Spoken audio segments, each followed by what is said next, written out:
si Sugar, pag kunwari kumakain kami, ang tagal niya kumain, napansin lang. Tapos, syempre, ang dami parang umi-echo yan eh. Tapos, minsan naiiyak na siya kasi na-hurt siya siguro. Hindi Lagi nga umiiyak yun eh, no? Kahit sa on-screen. Kaya feeling ko, diba? so pinalaki lang ng pinalaki. So, pinalaki siya ng sex bomb talaga. Oo. Pinalaki umiyak.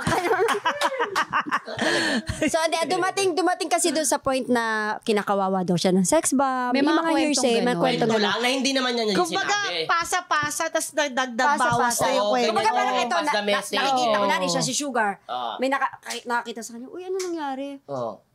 Wala, hindi siya Parang magsasalita. nangyayari, kinakawawa namin siya. Oo. Walang ganun. Walang Kasi ganun, syempre, wala. Diba? Hindi naman namin. Tsaka hindi naman, ito uulitin ko, sinabi ko na rin to sa ibang program.